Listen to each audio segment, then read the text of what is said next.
సినీ దర్శకుడు అమ్మ రాజశేఖర్ తాగి డ్రైవ్ చేస్తూ హైదరాబాద్ పోలీసులకు దొరికిపోయారు. జూబ్లీహిల్స్ చెక్ పోస్ట్ వద్ద గత అర్ధరాత్రి పోలీసులు డ్రంక్ అండ్ డ్రైవ్ చేపట్టారు. ఈ తనిఖీల్లో డైరెక్టర్ అమ్మ రాజశేఖర్ మద్యం తాగి వాహనం నడుపుతూ పట్టుబడ్డారు. మాదాపూర్ నుంచి జూబ్లీహిల్స్ చెక్ పోస్ట్ మీదుగా బంజారాహిల్స్ వెళుతున్న ఆయనను బ్రీత్ అనలైజర్ తో పరీక్షించగా మద్యం తాగినట్టుగా తేలింది. రాజశేఖర్ వాహనం నడుపుతున్న సమయంలో ఆయన కుటుంబ సభ్యులు కూడా వాహనంలోనే ఉండడం గమనార్హం. ఈ వ్యవహారంపై కేసు నమోదు చేసిన పోలీసులు వాహనాన్ని సీజ్ చేశారు. ఇక రాజశేఖర్ రాత్రి డ్రంక్ అండ్ డ్రైవ్ లో పోలీసులకు దొరికిపోయిన విషయానికి సంబంధించి మరింత సమాచారం మా కరెస్పాండెంట్ వాసు అందిస్తారు. Vasu, good morning. అమ్మ రాజశేఖర్ ఎక్కడి నుంచి వస్తూ పోలీసులకు దొరికారు? Gautami, good morning. వీకెండ్స్ లో శని ఆదివారాల్లో కూడా తరచుగా కూడా హైదరాబాద్ బంజారాహిల్స్ జూబ్లీ ప్రాంతం నగర శివారు ప్రాంతాలన్నీ కూడా పోలీసులు డ్రంక్ అండ్ డ్రైవ్ నిర్వహిస్తూ ఉంటారు.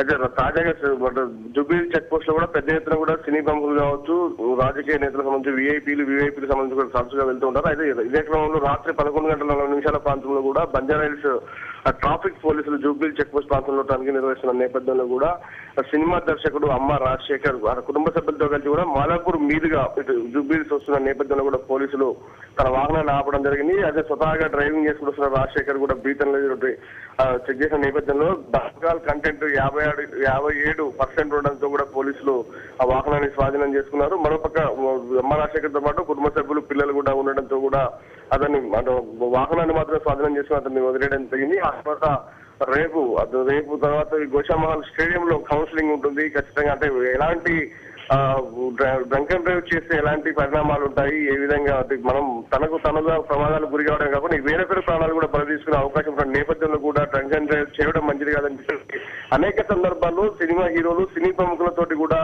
ఈ యొక్క ట్రాఫిక్ పోలీసులు అనేక సందర్భాల్లో కూడా డాక్యుమెంటరీలు తీసి తెలుపుతున్న నేపథ్యంలో సినీ ప్రముఖులు తరచుగా పట్టుబడుతుండడం కూడా ఆందోళన కలిసిన పరిస్థితి. మరోపక్క అంటే ఇటీవల చూసుకున్నట్టయితే ట్రాఫిక్ పోలీసులు ఏ ఒక్కరిని కూడా వదిలిన పరిస్థితి. రాజకీయ నాయకులు కావచ్చు, సినీ ప్రముఖులు కావచ్చు, ఎంత పెద్ద నాయకులైనా కానీ ప్రతి ఒక్కరికి కూడా బ్రీత్ అనలైజర్ పెట్టి చెక్ చేస్తున్నటువంటి నేపథ్యాన్ని గమనిస్తున్నాం. ఏ ఒక్కరు కూడా హైదరాబాద్ లో డ్రంక్ అండ్ డ్రైవ్ చేస్తూ వాహనం నడుపుతున్న ఉద్దేశం తప్ప వేలాంటి ఏ కారణాలు లేవంటున్నారు. మరోపక్క ఎందుకంటే రాత్రి మరొక నేత గూడూరు నారాయణ రెడ్డికి సంబంధించినటువంటి వాహన డ్రైవర్ తో పాటు మరొక అతని బాడీ గార్డ్ కూడా పోలీసులు రాత్రి అంటే చెక్ చేయడం జరిగింది. అంటే ఏ ఒక్కరిని కూడా పోలీసులు వదిలేనటువంటి పరిస్థితి. అంటే బంజారాహిల్స్ జూబ్లీకి సంబంధించి కూడా ప్రతిరోజు కూడా హైదరాబాద్ సంబంధించి శని ఆదివారాల్లో కూడా 100 సంఖ్యలో కూడా కేసులు అవుతాయి. మరోపక్క పోలీసులు కూడా 20 రోజుల నుంచి 2 నెలల వరకు కూడా జైలు శిక్ష పడుతున్నటువంటి పరిస్థితి డ్రంక్ అండ్ డ్రైవ్. గౌతమ్, దానికి ఈ కేసు సంబంధించి కూడా అమ్మ రాజశేఖర్ అప్పటికప్పుడు నైట్ వదిలేసినప్పటికీ కూడా ఆల్కహాల్ కంటెంట్ 50% నేపథ్యంలో కూడా కేసు నమోదు చేయడం జరిగింది. డ్రంక్ అండ్ డ్రైవ్ కేసు నమోదు చేశారు. మరొక 2 రోజుల్లో ఎర్రమంజిల్లో కోర్టులో కూడా జూబ్లీ ట్రాఫిక్ పోలీసులు ప్రవేశపెట్టున్నారు. Gautam, thank you Vasu, thank you for the updates.